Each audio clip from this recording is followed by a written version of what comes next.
Vamos para a palavra desse Deus maravilhoso. Eu quero pedir a você que abra em Mateus capítulo 9, versos de 14 a 17. Mateus capítulo 9, versos de 14 a 17. A versão que eu tenho, irmãos, diz o seguinte: Vieram depois os discípulos de João e lhe perguntaram: por que jejuamos nós e os fariseus muitas vezes, e teus discípulos não jejuam?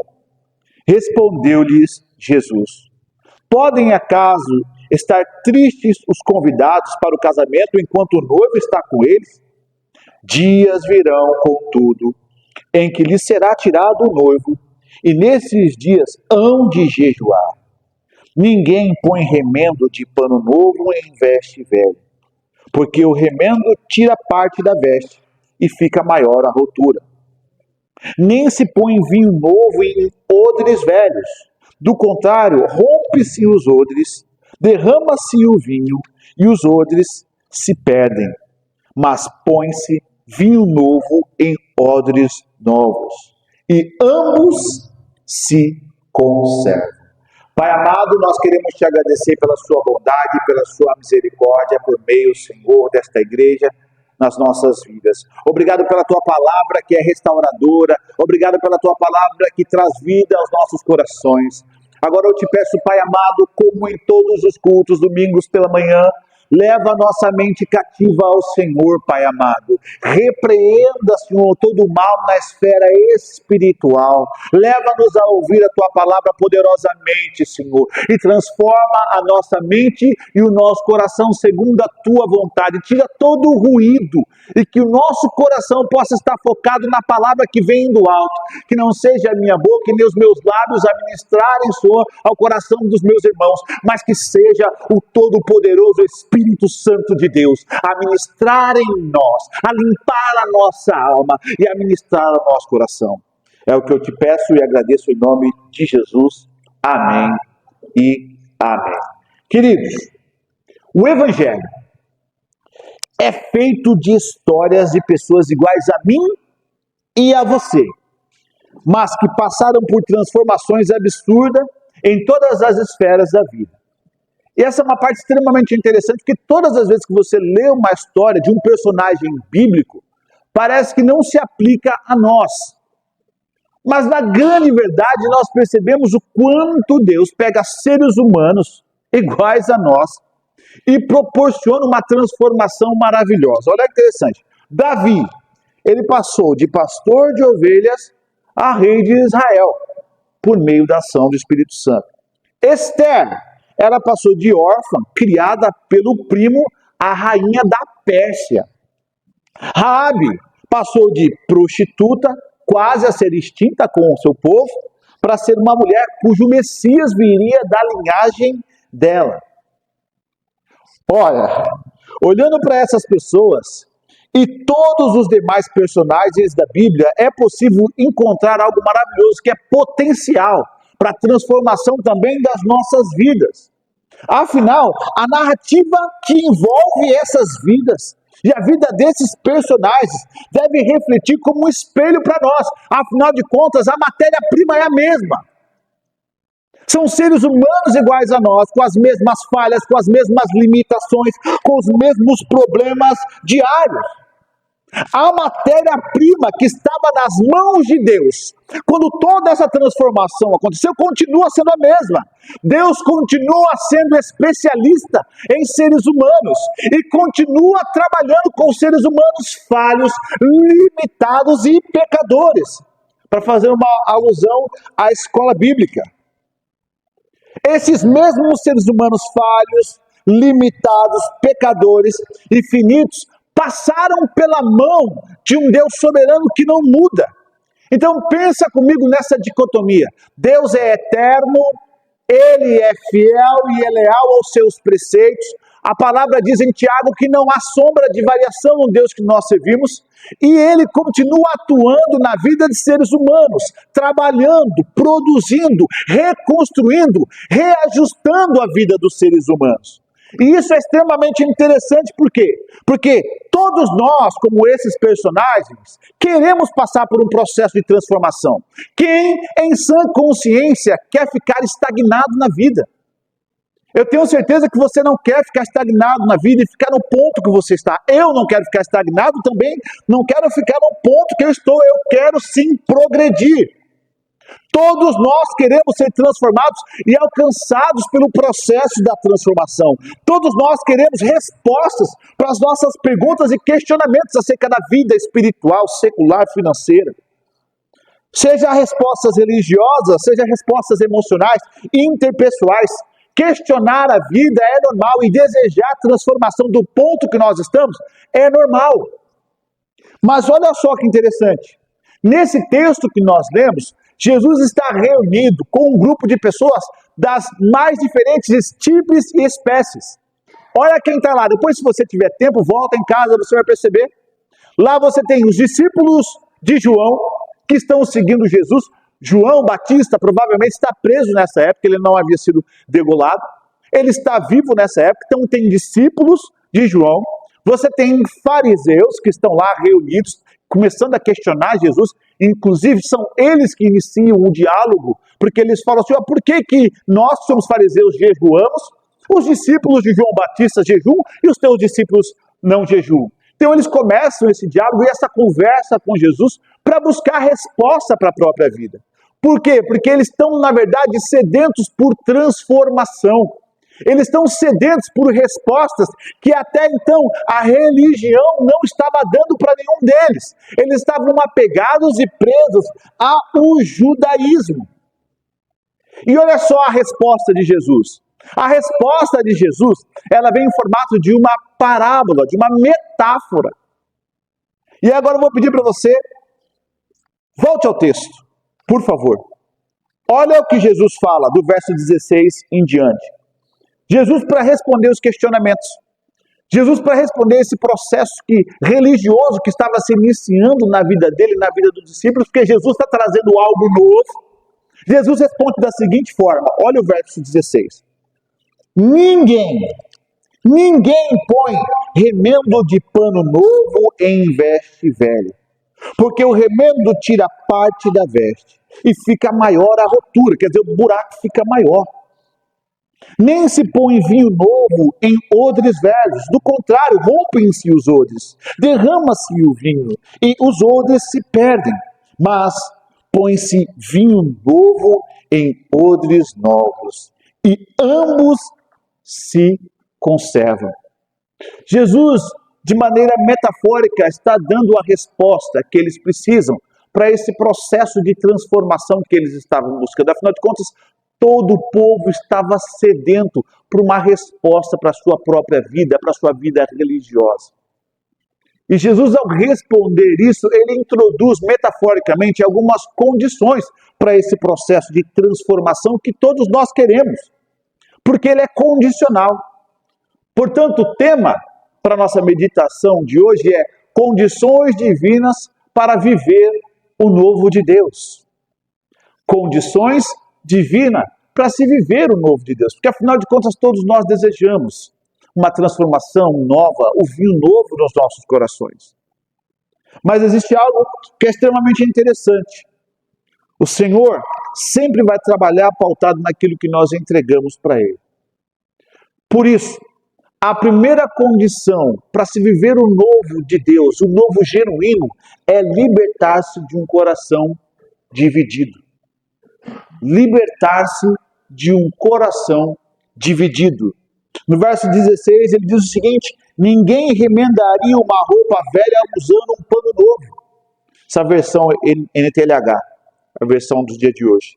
O pano rasgaria a roupa, deixando um buraco ainda maior.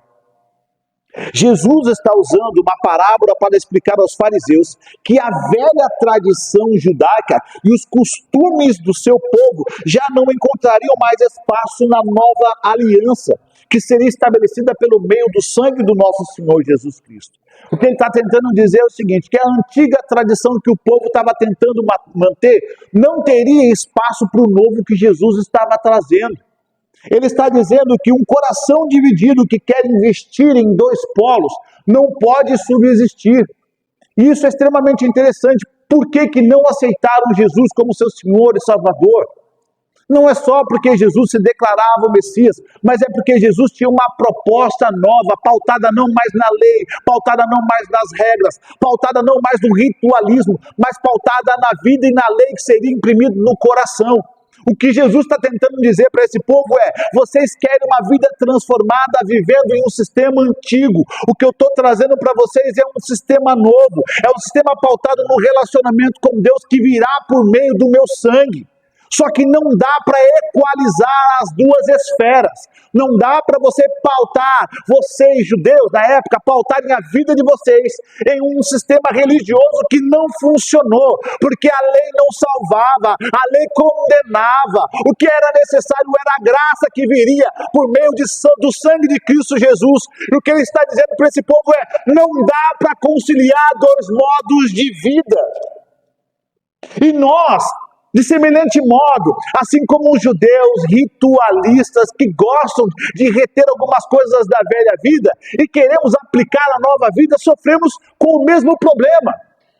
Porque nós, quando nós somos chamados por Jesus Cristo, nós temos o problema de tentar conciliar dois universos inconciliáveis.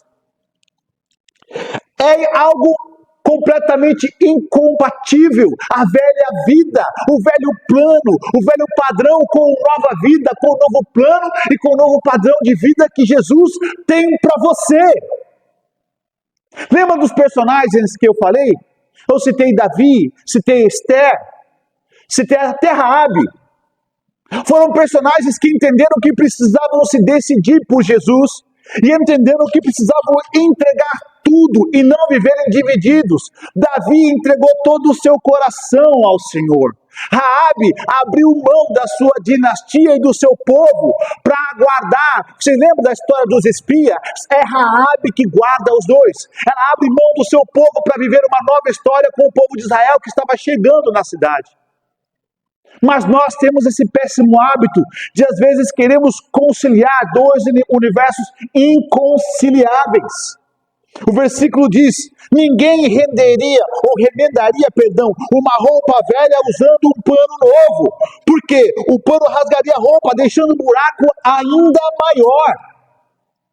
Queridos, Jesus não veio para enxertar a sua verdade em uma vida qualquer ou desgastada. Jesus não veio para aproveitar aquilo que você tinha e remendar isso. Jesus não veio para pegar o seu sofrimento, o seu padrão de vida, as suas mágoas, as suas tristezas e remendar isso. Jesus veio para te dar um vinho novo, uma nova vida, uma nova perspectiva de vida, uma nova cosmovisão, um novo propósito de ser, de existir, de falar, de pensar e de amar. Mas nós não podemos, de modo algum, conciliar essas duas esferas. Porque na grande maioria das vezes nós temos medo do novo. Quem aqui não tem medo do novo? Talvez a geração mais jovem. Não. Já é acostumada a essa mudança que a tecnologia e a pós-modernidade trouxe. Então hoje as coisas vão acontecendo tão rápido que essa geração acaba não tendo mais medo do novo. Mas eu tenho ainda. Eu não consigo nem lidar com o meu celular. Quem faz as postagens para mim, quem faz as coisas para mim, ou é a Carol ou é a Mari. Eu não consigo, eu tenho um pouco de receio ainda. Eu confesso que é um universo que eu não consigo me dar. E a minha sobrinha tira o sarro. Porque às vezes eu pego o celular e começo a postar um monte de coisa uma atrás da outra. Ela fala: não é assim não, tio. Porque eu tenho dificuldade de lidar com aquilo que é novo. E talvez a proposta nova que Jesus tenha para você, talvez te assuste. Como assim eu vou ter que deixar meus velhos hábitos? Como assim eu vou ter que me entregar de cabeça, entregar meu coração? Isso me assusta. Isso não vai causar uma ruptura no meu coração, não vai gerar um buraco na minha vida. Mas aquilo que Jesus tem é de tamanho valor, que aquilo que você era não vai precisar nem mais existir. É claro que ele vai respeitar o seu ser como um todo, mas o que Jesus quer fazer é introjetar em você uma nova proposta de vida. Só que tem um problema, não dá para conciliar. Olha o que Spurgeon fala, ele diz o seguinte, O pássaro que tenta se apoiar em dois galhos nunca terá paz. Vou repetir só: o pássaro que tenta se apoiar em dois galhos nunca terá paz. E a alma que se esforça para encontrar dois lugares de descanso, primeiro no mundo e depois no seu Salvador, nunca terá a alegria do seu consolo. Um coração unido, um coração conciso, um coração completamente mergulhado em uma única visão é aquilo que traz paz. É por isso que Davi, no Salmo 86, verso 11, olha o que ele diz. Ele diz o seguinte: une o meu coração ao temor do seu nome, Senhor. Quer dizer, me dá um único propósito, uma única decisão, cura o meu coração por meio da união que só vem contigo. Davi está abrindo mão de todo tipo de coração dividido ou de titubear. A decisão dele é decisão plena e completa em se entregar ao Senhor.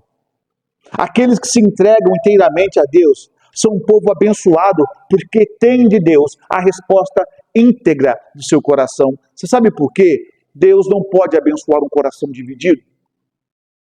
Porque talvez na sua queda ou na sua limitação você possa achar que aquilo que você conseguiu foi mérito seu. Se o nosso coração está dividido, se a nossa mentalidade está dividida, nós corremos o risco de achar que a conquista veio por méritos nossos. Por isso que eu costumo falar, por isso que às vezes Deus tira tudo de você, arranca tudo, às vezes arranca a amizade, arranca você de um meio, tira todas as coisas para provar que dali para frente é Ele que vai trabalhar. Porque quando você olhar para um lado da sua vida, para o outro, para você não tenho nada, não tenho amigos, não tenho pessoas, não tem ninguém para me segurar, ou você pode até falar: pastor João, eu não tenho nada palpável na minha mão, estou sozinho. É aí que Deus vai trabalhar, porque quando Ele te colocar de pé, você vai glorificar Ele, somente a Ele, unicamente a Ele, por aquilo que Ele fez na sua vida, e você vai ter a plena noção de quem te resgatou, de quem te tirou do fundo do poço. Então, às vezes, nós nem sabemos o porquê perdemos tudo. Porque, às vezes, o nosso coração pode estar tão dividido socialmente, financeiramente, que se vier algum livramento, nós vamos agradecer a pessoa errada. Porque Deus te quer por completo. Deus não aceita corações divididos, porque Ele te ama tanto, que Ele não quer que o seu coração ricocheteie entre duas opiniões todos os dias. Ele quer você porque Ele te ama plenamente. Agora eu vou voltar a fazer uma pergunta. Às vezes nós falamos: Deus, por que as transformações que ocorreram no coração de Davi? Por que as transformações que ocorreram com Moisés? As transformações na vida de Noé? Porque o Senhor fez tanta coisa na história dos personagens bíblicos que eram falhos como eu, que erravam como eu, que pecavam como eu. Mas por que ocorreu na vida deles, na minha vida não ocorre? Talvez seja porque eles entenderam que precisavam se entregar completamente. E nós ainda estamos iguais aos pássaros de Spurgeon, equilibrando a nossa vida em dois galhos. Então tome uma decisão hoje e fala: Deus, a partir de hoje é somente o Senhor. Que você peça ao Senhor: liberta-me de um coração dividido. Liberta-me de um coração dividido. Eu tenho certeza que você vai viver o melhor de Deus para a sua vida. A segunda condição de vida para você viver o novo de Deus é libertar-se do passado. A segunda condição divina para você viver o novo de Deus é libertar-se do passado. Olha o que o texto registra no verso 17. Ele diz o seguinte: e ninguém colocaria vinho novo em velhos recipientes de couro. O couro se arrebentaria, deixando vazar o vinho, e os recipientes velhos se estragariam. Verso 17. Amados, o passado, ele tem uma função específica em nossas vidas. E sabe para que serve o passado? Para ensinar os caminhos para um futuro melhor. Só que nós não devemos carregar o passado, nem a culpa, nem as frustrações do passado conosco. E nós fazemos isso. O ser humano é um bicho teimoso no que diz respeito a olhar para a sua própria história. Porque nós olhamos a nossa história e às vezes é uma história... Olha isso que eu vou te falar. Reparei agora. Olha como o ser humano, me perdoe por brincar, é um bicho engraçado, né? Nós às vezes carregamos traumas do passado. Nós carregamos lágrimas que foram geradas no nosso passado. Nós carregamos medos que foram produzidos no nosso passado.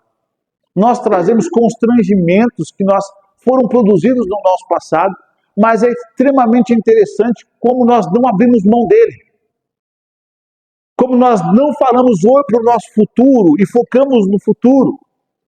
Hoje o Adilson até comentou, texto Filipenses, esquecendo-me das coisas que para trás ficam, prossigo para o alvo. Nós, a grande maioria das vezes, nós olhamos para trás e perguntamos por quê. Por que ela me traiu? Por que eu tive que perder o emprego? Por que aquele líder espiritual me traiu? Por que ele me enganou? Por que eu não tive novas chances? Por que eu colecionei tantas mágoas? Por que eu fui tão enganado na minha vida?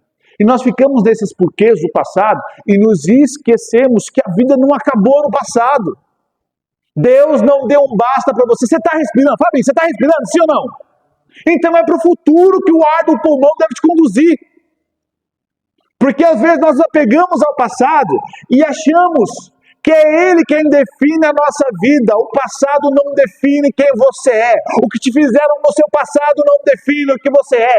O passado só serve para te ensinar que caminhos tomar para o futuro. Carregar o passado negativo corrompe as possibilidades de um futuro saudável. O couro se arrebentaria, deixando vazar o vinho, e os recipientes velhos se estragariam. Olha o que Jesus está falando. O odre, ele era feito de couro. De material caprino, na verdade, né? Então é uma jarrinha de couro flexível que se colocava próximo ao corpo para fazer essas viagens. Quando você pega esses filmes, o cara está no deserto, pegando aquele líquido, né, mole, aquele recipiente mole, aquilo lá é o odre. E Jesus está falando o seguinte, ó, às vezes o odre está tanto tempo com você, que ele já faz parte da sua vida. Já se relaciona. E nós, às vezes, temos objetos que já fazem parte da nossa vida. E a gente não quer jogar fora, porque nós temos uma história com ele. Mas Jesus fala assim, ó, não dá para você pegar o que é velho e colocar o que é novo, porque vai se romper. Jesus está falando da fermentação, porque o couro vai romper mesmo. A fermentação do vinho é muito forte dentro do odre. E Jesus está simplesmente usando uma analogia para aquilo que ele estava trazendo. A proposta da minha vida, de graça, a minha morte na cruz, o relacionamento comigo vai te trazer muito mais benefícios do que a sua história passada. Só que se você tentar colocar aquilo que é novo naquilo que é velho, vai dar errado. Se você tentar somatizar o seu futuro, trazendo o seu passado consigo, vai dar errado. Então está na hora de você se libertar do passado. Seja ele de tristezas, de amarguras ou até de conquistas. Porque se nós conquistamos coisas no nosso passado, às vezes acha que está bom, e às vezes não está bom. Deus tem um propósito espiritual, não material, mas espiritual para nós. Então, às vezes, nós já tivemos uma vida no Evangelho, já estamos aqui de outra igreja, viemos de outro lugar, chegamos na redenção, agora está na hora de continuarmos o trabalho aqui. Cristo te chamou para trabalhar, para viver o novo dele. O odre velho, se você deixar lá, tá bom, porque tem pessoas que assim, trabalhei 10 anos na obra, tá bom, trabalhei 1 ano na obra, tá bom, entreguei uma cesta no girê, tá ótimo, vi uma vez, louvei um mês, tá bom, não é assim. Aquilo que foi feito é para ser a nossa história, mas isso não deve cessar o nosso ministério, precisamos continuar para aquilo que é novo. E Jesus tem o melhor. Ele é o vinho melhor. Então liberte-se do seu passado. Se continuarmos carregando o passado, nosso futuro estará comprometido, pois nossas vidas serão baseadas em uma realidade que nós não podemos mais alterar. Vamos pensar nisso? O passado é uma realidade que você não pode alterar. O que você pode fazer com o seu passado? Dá para alterar? Não dá para alterar. Por isso Filipenses 3:13. Mas concentro todos os meus esforços nisto, esquecendo-me do passado e olhando para o que está diante de mim, prossigo para o alvo, para a carreira final. Liberte-se do seu passado. Deixe ele no lugarzinho dele, que é como escola para a sua vida, só isso. Amém? E a terceira condição divina que Jesus coloca nesse texto, para que haja transformação, é libertar-se da incredulidade. Vai lá na Bíblia, continua, dos versos 16, 17 em diante, ele diz o seguinte, ó, vinho novo é guardado em recipientes novos, para que ambos se conservem. O novo recipiente onde Jesus deposita os seus objetivos deve se chamar fé. Porque talvez, lá no nosso passado, nós começamos e agimos muito por impulso das nossas próprias mãos. Quando nós éramos lá da velha vida, tudo era muito relativo. Pelo menos no meu caso, né? Eu sempre falava que as coisas não eram bem assim, eu sempre falava que não tinha nada a ver. Às vezes eu falava, até meu pastor precisa ponderar na fala dele. Às vezes eu até falava, ixi, mas a ciência não comprova a Bíblia. E eu começava todas as coisas. Talvez meus primeiros 3 meses de igreja foi muito difícil, porque eu estava entrando dentro de um vinho novo, dentro de uma nova proposta de vida, ainda querendo pautar tudo na razão. A Bíblia, meus amados, ela é um livro de relacionamentos, ela não é um livro de regras. No entanto, embora ela não seja um livro escrito para ser cronologicamente fiel e cientificamente testável, a Bíblia é uma prova da existência de Deus, porque até hoje, depois de tantas coisas que já foram criadas, inventadas por meio da ciência, nada, absolutamente nada, conseguiu descomprovar a Bíblia. Na verdade, todas as coisas que se descobrem, a Bíblia já tinha falado antes. Em todas as esferas, sejam elas de enfermidade ou qualquer outra coisa. Quer ver? Você sabia que a mulher judaica, a mulher hebraica, é a mulher com menos incidência de colo de útero na história da humanidade? Não existe nenhuma outra mulher, nenhum outro povo, cujas mulheres não tenham câncer de colo de útero. Sabe por que isso? Volta lá em Levítico, depois você vai ver com calma que Deus manda circuncidar o 8º dia. Por causa da higienização do homem, a mulher era purificada. Recentemente descobriram isso. O porquê disso? Você sabia que a Bíblia lá em Levítico fala para não comer carne de porco? A gente acha que são só rituais mais religiosos. Na verdade, Deus estava protegendo o seu povo, porque a carne de porco é mais facilmente contaminada, dada a maneira como o animal vive. Descobriram agora, na década de 70, isso. Mas a Bíblia, quase 4.000 anos atrás, já falava. Então, queridos, você precisa se libertar comigo da incredulidade. Porque às vezes nós somos muito descrentes na proposta que Deus tem para as nossas vidas. Mateus capítulo 13, versos 57 a 58 diz o seguinte, ó. Todas as suas irmãs moram aqui entre nós, onde ele aprendeu todas essas coisas. E sentiu-se muito ofendidos. É um texto que quando Jesus passa pregando, as pessoas começam a desconfiar de Jesus, principalmente os irmãos. Mas como é que ele? Esse não é aquele filho de José que estava aqui com a gente? Não é aquele cara, não é o carpinteiro? O que ele está fazendo agora falando que ele é o Messias? E às vezes, nós temos uma atitude tão incrédula com relação à nossa própria fé e aquilo que nós acreditamos, que o novo de Deus não vem. Olha que interessante.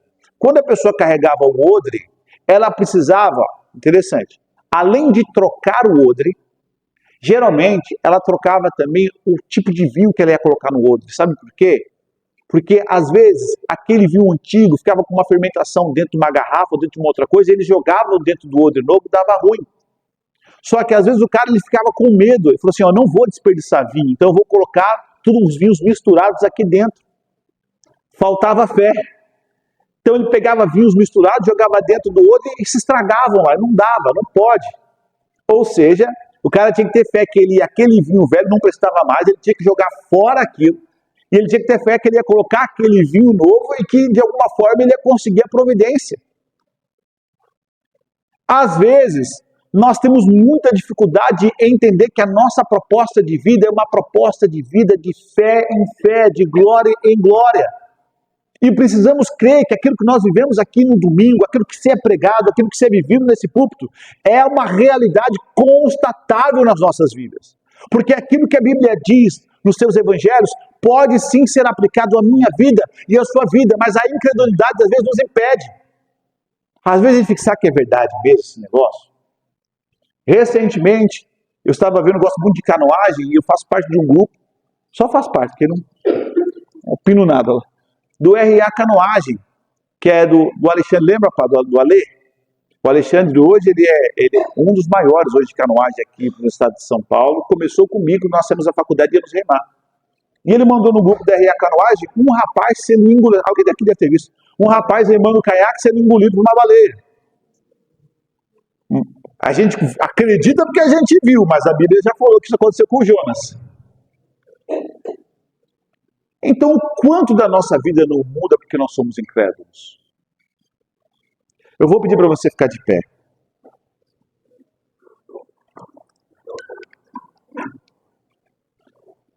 Eu não sei qual dessas verdades se aplicam na sua vida. Eu não sei se você precisa libertar-se de um coração dividido, porque ali tantos discípulos de João, quantos fariseus estavam perdidos na fé, eles estavam com o coração dividido. Será que essa nova mensagem que está chegando na minha vida é verdadeira? Eu não sei se você tem um coração que precisa se libertar do passado, de coisas do passado, porque às vezes libertar do passado é libertar de hábitos do passado. Eu vou ser duro agora com você. Talvez libertar-se do passado significa libertar-se de pessoas que fizeram parte do seu passado e que hoje não acrescentam mais nada porque pensam diferente de você, agem diferente de você. Talvez você precise libertar-se da incredulidade, porque você fala, eu tenho lido a palavra de Deus e não tenho visto esses milagres na minha vida. Eu te garanto com toda a força do meu coração, que se você confiar que Jesus tem um vinho novo, porque o vinho novo é melhor.